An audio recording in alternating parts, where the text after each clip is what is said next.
Habakkuk अध्याय 1 से 3। अध्याय 1। एक भारी वचन जिसको हबक्कूक नबी ने दर्शन में पाया। अन्याय की शिकायत करना। 2 हे यहोवा, मैं कब तक तेरी दुहाई देता रहूंगा और तू न सुनेगा? मैं कब तक तेरे सम्मुख उपद्रव उपद्रव चिल्लाता रहूंगा? क्या तू उद्धार नहीं करेगा? 3 तू मुझे अनर्थ काम क्यों दिखाता है? क्या कारण है कि तू उत्पात को देखता ही रहता है? मेरे सामने लूटपाट और उपद्रव होते रहते हैं, और झगड़ा हुआ करता है और वाद विवाद बढ़ता जाता है। 4 इसलिए व्यवस्था ढीली हो गई और न्याय कभी नहीं प्रकट होता। दुष्ट लोग धर्मी को घेर लेते हैं, इसलिए न्याय का खून हो रहा है। परमेश्वर का उत्तर।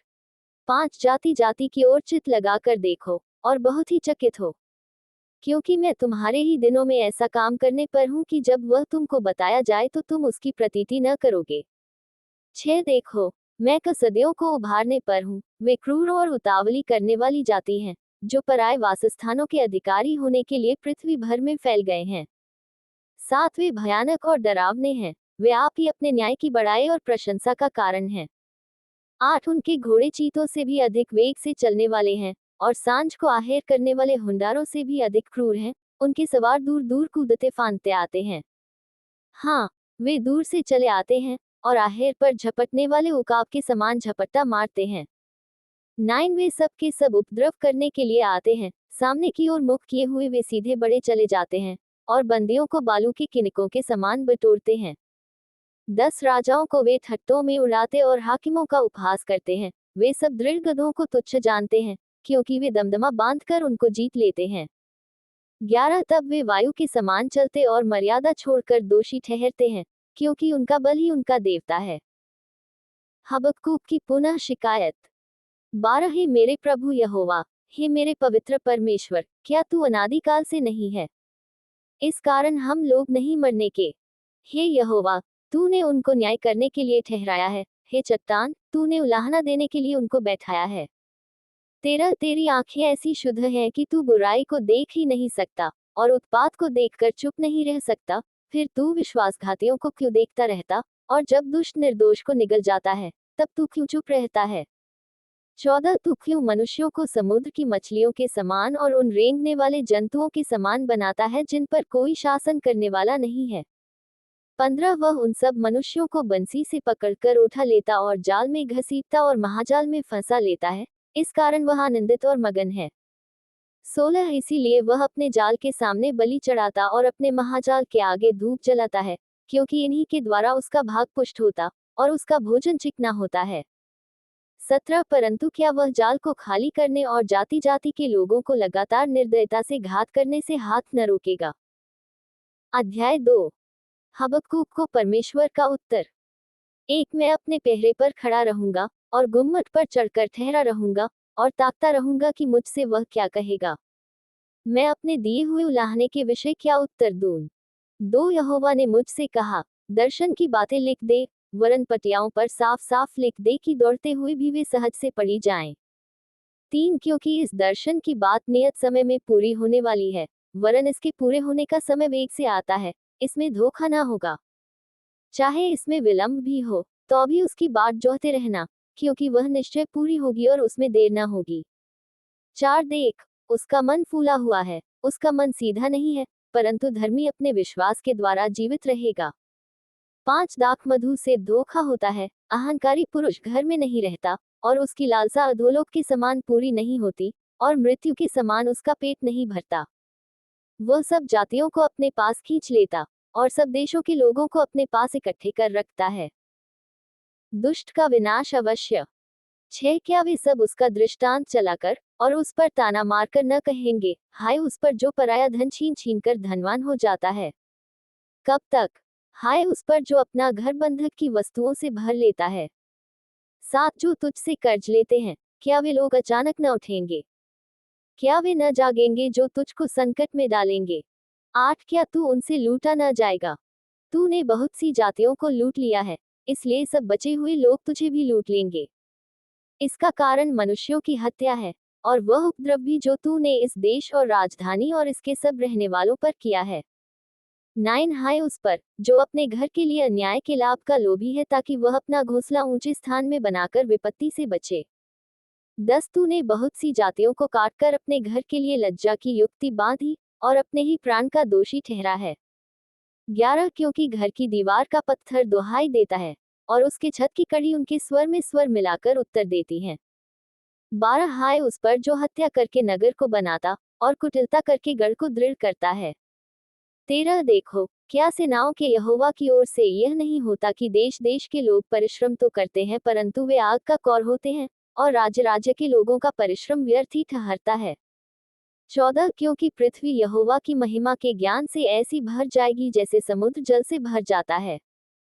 15 हाय उस पर जो अपने पड़ोसी को मदिरा पिलाता और उसमें विष मिलाकर उसको मतवाला कर देता है कि उसको नंगा देखे। 16 तू महिमा के बदले अपमान ही से भर गया है। तू भी पी और अपने को खतनाहीन प्रकट कर। जो कटोरा यहोवा के दाहिने हाथ में रहता है वह घूमकर तेरी ओर भी जाएगा और तेरा वैभव तेरी छांट से अशुद्ध हो जाएगा। 17 क्योंकि लबानोन में तेरा किया हुआ उपद्रव और वहां के पशुओं पर तेरा किया हुआ उत्पात जिनसे वे भयभीत हो गए थे तुझी पर आ पड़ेगे। यह मनुष्यों की हत्या और उस उपद्रव के कारण होगा जो इस देश और राजधानी और इसके सब रहने वालों पर किया गया है। 18 खुदी हुई मूरत में क्या लाभ देखकर बनाने वाले ने उसे खोदा है। फिर झूठ सिखाने वाली और ढली हुई मूरत में क्या लाभ देखकर ढालने वाले ने उस पर इतना भरोसा रखा है कि न बोलने वाली और निकम्मी मूरत बनाए। 19 हाय उस पर जो काठ से कहता है जाग या अबोल पत्थर से उठ। क्या वह सिखाएगा? देखो वह सोने चांदी में मड़ा हुआ है परंतु उसमें आत्मा नहीं है। 20 परंतु यहोवा अपने पवित्र मंदिर में है, समस्त पृथ्वी उसके सामने शांत रहे। अध्याय 3 हबक्कूक की प्रार्थना। वंशगियोनीत की रीति पर हबक्कूक नबी की प्रार्थना। 2 हे यहोवा मैं तेरी कीर्ति सुनकर डर गया। हे यहोवा वर्तमान युग में अपने काम को पूरा कर, इसी युग में तू उसको प्रकट कर, क्रोध करते हुए भी दया करना स्मरण कर। 3 ईश्वर तेमान से आया, पवित्र ईश्वर प्राण पर्वत से आ रहा है। उसका तेज आकाश पर छाया हुआ है और पृथ्वी उसकी स्तुति से परिपूर्ण हो गई है। सेला फोर उसकी ज्योति सूर्य के तुल्य थी, उसके हाथ से किरणें निकल रही थी और इनमें उसका सामर्थ्य छिपा हुआ था। 5 उसके आगे आगे मरी फैलती गई और उसके पांवों से महाज्वर निकलता गया। 6 वह खड़ा होकर पृथ्वी को नाप रहा था, उसने देखा और जाति जाति के लोग घबरा गए। तब सनातन पर्वत चकनाचूर हो गए और सनातन की पहाड़ियां झुक गईं। उसकी गति अनंत काल से एक सी है। 7 मुझे कूशान के तंबू में रहने वाले दू खसे दबे दिखाई पड़े और मिद्यान देश के डेरे डगमगा गए। 8 हे यहोवा क्या तू नदियों पर रिसी आया था? क्या तेरा क्रोध नदियों पर भड़का था? अथवा क्या तेरी जलजलाहट समुद्र पर भड़की थी जब तू अपने घोड़ों पर और उद्धार करने वाले विजयी रथों पर चढ़कर आ रहा था? 9 तेरा धनुष खोल में से निकल गया, तेरे दंड का वचन शपथ के साथ हुआ था। सेला तूने धरती को नदियों से चीर डाला। 10 पहाड़ तुझे देखकर कांप उठे, आंधी और जल प्रलय निकल गए, गहरा सागर बोल उठा और अपने हाथों अर्थात लहरों को ऊपर उठाया। 11 तेरे उड़ने वाले तीरों के चलने की ज्योति से और तेरे चमकीले भाले की झलक के प्रकाश से सूर्य और चंद्रमा अपने अपने स्थान पर ठहर गए। 12 तू क्रोध में आकर पृथ्वी पर चल निकला, तूने जाति जाति को क्रोध से नष्ट किया। 13 तू अपनी प्रजा के उद्धार के लिए निकला, हाँ अपने अभिषिक्त के संग होकर उद्धार के लिए निकला। तूने दुष्ट के घर के सिर को कुचल कर उसे गले से नींव तक नंगा कर दिया। सेला 14 तूने उसके योद्धाओं के सिरों को उसी की बर्छी से छेदा है, वे मुझको तितर बितर करने के लिए बवंडर की आंधी के समान आए और दीन लोगों को घात लगाकर मार डालने की आशा से आनंदित थे। 15 तू अपने घोड़ों पर सवार होकर समुद्र से हाँ जल प्रलय से पार हो गया। 16 ये सब सुनते ही मेरा कलेजा कांप उठा, मेरे ओंठ थरथराने लगे, मेरी हड्डियां सड़ने लगी और मैं खड़े खड़े कांपने लगा। मैं शांति से उस दिन की बाट जोहता रहूंगा जब दल बांधकर प्रजा चढ़ाई करे। 17 क्योंकि चाहे अंजीर के वृक्षों में फूल न लगे और न दाखलताओं में फल लगे, जलपाई के वृक्ष से केवल धोखा पाया जाए और खेतों में अन्न न उपजे, भेड़शालाओं में भेड़ बकरियां न रहें और न थानों में गाय बैल हो। 18 तो भी मैं यहोवा के कारण आनंदित और मगन रहूंगा और अपने उद्धारकर्ता परमेश्वर के द्वारा अति प्रसन्न रहूंगा।